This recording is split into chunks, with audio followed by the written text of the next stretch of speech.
जय भीम मित्रांनो, बऱ्याच वेळेस आपण आपली ओळख जय भीमवाला असं करून देतो.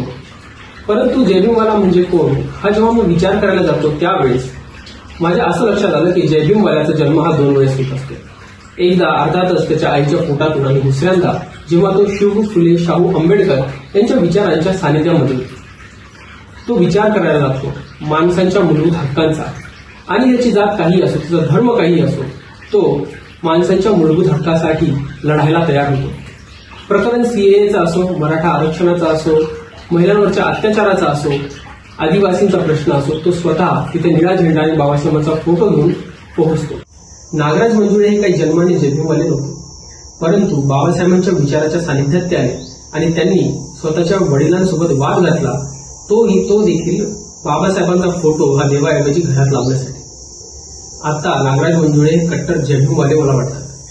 सुरेश भट ज्यांनी भीमराया घे तुझ्या ह्या लेकरांची वंदना ही सुंदर कविता लिहिली, ते सुद्धा जन्माने जय भीमवाले किंवा आंबेडकरवादी नव्हते. बाबासाहेबांच्या विचारांनी ते जय भीमवाले होते. सुषमा अंधारे असतील, त्या सुद्धा जन्माने जय भीमवाल्या नव्हत्या, परंतु विचारांनी त्या जय भीमवाल्या बनल्या. पा रणजित, मारिस सेल्वराज हे सुद्धा जन्मानी आंबेडकरवादी जय भीमवाले नाही, परंतु त्यांच्या कलाकृतींनी, त्यांच्या विचारांनी, त्यांच्या कार्याने ते आज खऱ्या अर्थाने एक आंबेडकरवादी आणि जय भीमवाले बनले आहेत. मित्रांनो, जयंतीच्या या दिवशी आपण हेच आंबेडकरवादी, हे जय भीमवाले जपले पाहिजेत. यातूनच बाबासाहेबांच्या विचारांना आपल्याला पुढे घेऊन जाता येईल. जय भीम.